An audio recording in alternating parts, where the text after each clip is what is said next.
Nous avons fait appel à vous ce soir parce que depuis 30 ans, vous colportez une parole dont le sens n'est pas forcément relayé. C'est un petit peu comme si cette vérité était taboue. Tous les hommes et les femmes qui vivent sur cette terre, Yves Coppens, viennent-ils de la même souche? Absolument, absolument. Tous les premiers hommes sont apparus en Afrique et depuis les premiers hommes, on considère qu'il y a eu 100 milliards d'êtres humains sur Terre. la Terre. Et les 100 milliards, comme bien sûr les 6 milliards d'hommes d'aujourd'hui, viennent tous de cette souche, de ce berceau tropical et africain. Tous nos ancêtres étaient africains. Tous nos ancêtres étaient africains. Nous sommes tous africains, Karine. Bah oui, moi je le sais en revanche. Ça veut dire que tous nos ancêtres... Je suis comme vous, je suis comme vous. Ça veut dire que tous nos ancêtres, Yves Coppens, en Afrique, il y avait du soleil, tous nos ancêtres étaient noirs?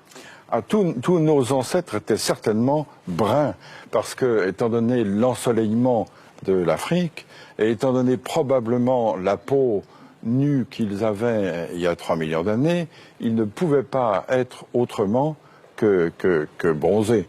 Tous les ancêtres, des Danois, des Espagnols, de tout le monde, etc., étaient noirs. Oui. Pourquoi ça ne se sait pas, à votre avis? Vous le dites, vous, depuis 30 ans. Ben oui, mais ma petite voix ne porte pas suffisamment. J'ai une voix confidentielle. J'imagine la tête du monsieur hyper raciste qui est en train de nous regarder, qui fait non, c'est pas vrai.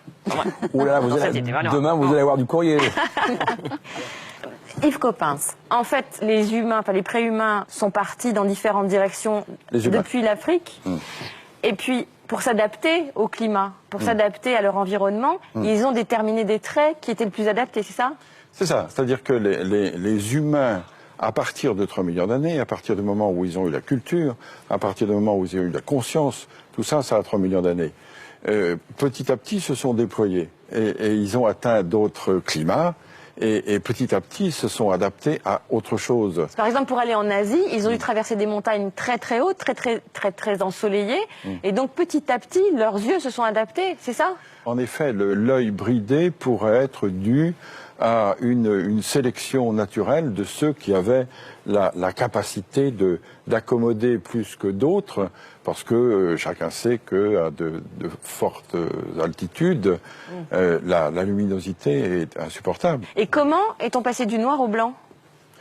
Là aussi, c'est un gradient de couleur, un gradient de coloration, c'est-à-dire qu'avec moins d'ensoleillement, on avait nécessité d'avoir une peau avec un écran moins fort pour que la synthèse de la vitamine D, qui est la synthèse de croissance, puisse se faire. Donc par sélection, ceux qui n'avaient pas la vitamine D, donc les plus noirs, sont restés soit en Afrique, soit se sont éteints. Et ce sont les de plus en plus blancs qui ont pu survivre. C'est une sélection qui s'est faite du noir au plus clair. Si on a un écran de mélanine là où il n'y a pas beaucoup de soleil, la vitamine D ne se synthétise pas et on ne grandit pas. Et du coup, ça gêne évidemment la croissance et le développement de population. Donc le blanc pour vous, c'est pas une couleur? Le blanc, c'est une décoloration. Les blancs sont décolorés pour vous? Oui, je suis un décoloré. Ah oui. Et l'œil bleu, c'est épouvantable ce que je vais dire. C'est un œil qui n'a pas de couleur, c'est le fond qui se reflète. Ah, c'est intéressant. Bah non. Bah si. Merci beaucoup Yves Coppens. Et je voulais ajouter quelque chose qu'on ne sait peut-être pas assez. Vous savez qu'aujourd'hui, les 6 milliards et demi d'hommes qui sont sur la Terre sont 6 milliards et demi d'Homo sapiens sapiens. Or, dans la classification, notre classification scientifique, le genre Homo, c'est le genre humain. Le premier sapiens, c'est l'espèce sapiens, et le deuxième sapiens, c'est la race.